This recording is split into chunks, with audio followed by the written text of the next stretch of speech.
Hello friends, లాభాల బాటలో SBI second quarter 2024లో 19,782 కోట్ల లాభాన్ని ఎస్బీఐ ఆర్జించింది. ప్రభుత్వ రంగ దిగ్గజం స్టేట్ బ్యాంక్ ఆఫ్ ఇండియా ప్రస్తుత ఆర్థిక సంవత్సరం 2024-25 రెండవ త్రైమాసికంలో ప్రోత్సాహకరమైనటువంటి ఫలితాలు సాధించింది.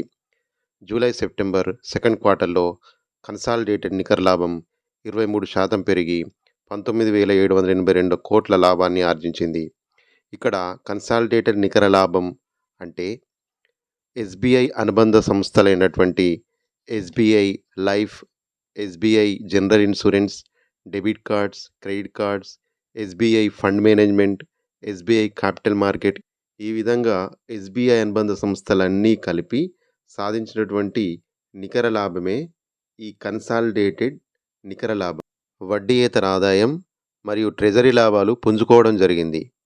సో ఇక్కడ ట్రెజరీ లాభాలు ఏంటంటే తెలుసుకుందాం. ట్రెజరీ అంటే ఏంటి అంటే, ఈ ట్రెజరీ మనీ మేనేజ్మెంట్ చేస్తుంది, ఫండింగ్, రెవెన్యూ జనరేట్ చేస్తుంది, కాస్ట్ ఎఫెక్టివ్ను మెయింటైన్ చేస్తుంది. స్టాండర్డ్ లోన్ లాభం కూడా 18,331 కోట్లకు పెరగడం జరిగింది.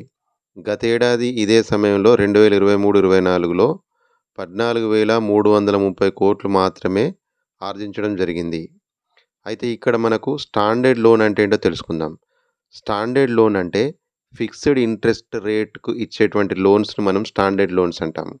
సో ఎగ్జాంపుల్, ఇక్కడ స్టూడెంట్స్కి ఇచ్చే లోన్స్ కావచ్చు, లేదా కార్ లోన్స్ కావచ్చు, లేదా పర్సనల్ లోన్స్ కావచ్చు. ఇలాంటివన్నీ కూడా స్టాండర్డ్ లోన్స్ కిందికి వస్తాయి. నికర వడ్డీ ఆదాయం 5% పైగా పుంజుకొని 41,620 కోట్లకు చేరింది. నెట్ ఇంట్రెస్ట్ మార్జిన్ అంటే రుణదాతలకు చెల్లించే వడ్డీని రుణాల ద్వారా సంపాదించే వడ్డీ నుండి తీసివేయడం ద్వారా ఇది లెక్కించబడుతుంది. ఎగ్జాంపుల్, ఒక ఎక్స్ఎన్ఏ క్యాండిడేట్ బ్యాంకులో 1 lakh ఫిక్స్డ్ డిపాజిట్ చేశారనుకుందాం. బ్యాంక్ అతనికి పర్ మంత్ ఇంట్రెస్ట్ రేట్ గాను 700 రూపీస్ ఇస్తుంది అనుకుందాం. ఆ 700 రూపీస్ ఏదైతే బ్యాంక్ ఇస్తుందో, ఆ ఫిక్స్డ్ చేసిన అమౌంట్ ఏదైతే 1 lakh ఉందో, ఈ 1 lakh గాను బ్యాంక్ ఎంత ఎర్న్ చేసింది అంటే, ఈ 1 lakh వేరే దగ్గర ఇన్వెస్ట్మెంట్ చేసి బ్యాంక్ ఎంత ఎర్న్ చేసింది, అందులో నుండి ఎంత రుణదాతకి ఇస్తుంది. సపోజ్ టు బ్యాంక్ ఒక 1000 రూపీస్ ఎర్న్ చేసింది అనుకుందాం. అప్పుడు 700 రుణదాతకు ఇంట్రెస్ట్గా చెల్లిస్తుంది. అప్పుడు బ్యాంకు యొక్క ప్రాఫిట్ ఎంత? 1000 మైనస్ 700, అప్పుడు 300 వస్తుంది. ఆ 300 ఎస్బీఐ యొక్క బెనిఫిట్ అన్నమాట. ఈ విధంగా నెట్ ఇంట్రెస్ట్ మార్జిన్ లెక్క కట్టడం జరుగుతుంది.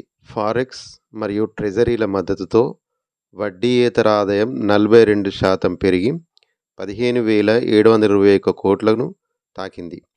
ఇక్కడ మనం ఫారెక్స్ అంటే ఏంటో తెలుసుకుందాం.